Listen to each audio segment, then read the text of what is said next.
India जो है champions trophy में बाकायदा शिरकत करेगा, उनके मैचेस होंगे दुबई में। उसके साथ साथ 2026 का जो T20 वर्ल्ड कप है जो कि इंडिया ने होस्ट करना है, उसके अंदर पाकिस्तान जो है वो अपने तमाम मैचेस जो है वो कोलंबो में खेलेगा। तो ये सर एक स्टांस था पाकिस्तान का जो कि उस पर हम डटे रहे और सही रहे। हमारे व्यूअर्स को ये भी आगाह करते जाएं कि पिछले हफ्ते ये खबरें आ रही थी कि हो गया है या हो रहा है, बल्कि आज तक तो 2-3 दिन पहले तक तो ये था कि शायद ये कैंसिल ही हो जाए सब कुछ। बड़ी अजीब अजीब खबरें आ रही थी, लेकिन शुक्र है अब हमारे पास ये हतमी तौर पे ये बात मौजूद है कि आईसीसी जो है उसके और मीटिंग्स के थ्रू दोनों बोर्ड से उसने इस चीज़ को अप्रूव कर लिया है।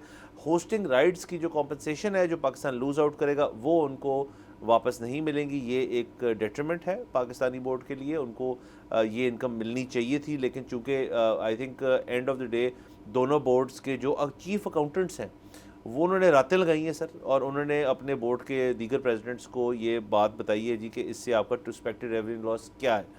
उस चीज़ को मद्देनज़र रखते हुए इंडिया भी थोड़ा हुआ कि यार ये बड़ा मसला हो जाएगा। हम तो यकीनन थे, लेकिन हमारा थोड़ा डिफरेंट इसलिए था क्योंकि हम ज़्यादा प्रिपेयर्ड थे कि हमें पता था कि इस किस्म की चीज़ आनी है। सो देर आए दुरुस्त आए, एंड में रिजल्ट ये होना चाहिए, क्रिकेट की विक्ट्री होनी चाहिए इन द सेंस कि स्पोर्ट जो है वो खेली जानी चाहिए। कितना ही सर बुरा होता कि दोनों बोर्ड्स जो थे वो अपनी अपनी बात पे अड़े रहते, आईसीसी बीच में टंगा रहता और इवेंचुअली कहा जाता कि जी हम चैंपियंस ट्रॉफी को ही पोस्टपोन कर रहे हैं। ना सिर्फ ये बल्कि हम सोच रहे हैं किसी ऐसे वेन्यू पे कर लें जहाँ पे ये मसले ना हो, सारी टीमें एक ही जगह हों, तो वो भी बड़ा नुकसानदेह होना था सबको। तो एक लिहाज से अच्छा भी है लेकिन एक लिहाज से बुरा भी है। जी, यकीनन आपकी बहुत अच्छी ऑब्जर्वेशन है कि ये जो सारा डेडलॉक था इसमें मुल्कों के वज़राए आज़म नहीं, बोर्ड्स के चीफ नहीं, बल्कि जो सबसे बिजी लोग थे वो थे अकाउंटेंट्स, जो बैठ के ये बता रहे थे कि अगर ये होता है तो इसमें हमारा इतना नुकसान है, अगर ये होता है तो इतना नुकसान है। सो नुकसान को गेज किया जा रहा था कि कौन सा कम और कौन सा ज़्यादा है। दूसरी चीज़ ये है कि पाकिस्तान को जो इसकी मद में पैसे नहीं मिलेंगे, जो पाकिस्तान का लॉस होगा, क्योंकि इंडिया के मैचेस पाकिस्तान से बाहर खेले जाएंगे। ये सारी टीम्स जिन्होंने इंडिया को खेलना है उनको वहाँ पर ट्रैवल करवाना पड़ेगा, उसका रेवेन्यू उनके साथ दुबई के साथ शेयर करना पड़ेगा।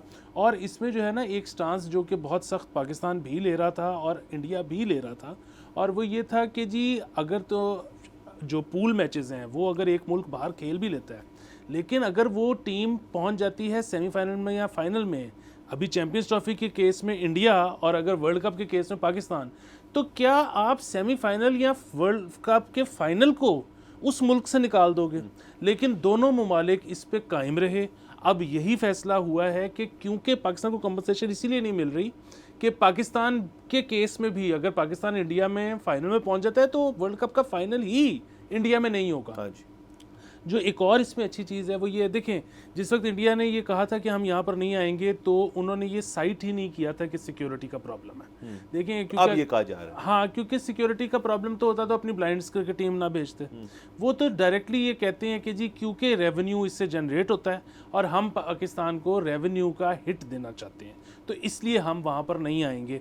क्योंकि इसमें जो एक सेकेंडरी खबर है ना वो ये है कि ये है कॉन्ट्रैक्ट 2026 तक, 2027 का विमेंस वर्ल्ड कप, जो कि बाय द वे अब आप उसको ये मत समझें कि वो अब रेवेन्यू जनरेट नहीं करता है, क्योंकि अब जो इंडिया की जो आईपीएल है विमेंस की, that's the second biggest league in the world. तो अगर वहाँ पर एक ख़वातीन की लीग पैसे कमा रही है तो विमेन वर्ल्ड कप तो पैसे कमाता ही होगा। तो वो पाकिस्तान में है और अभी तक इंडिया ने कहा है कि उसको कोई फ़र्क नहीं पड़ा। 2026 तक हम एक दूसरे मुल्कों से अलहदा खेलेंगे। 2027 को इंडियन विमेन टीम पाकिस्तान आ रही है। सब्सक्राइब करें और बेल दबाएं ताकि कोई खबर रह न जाए।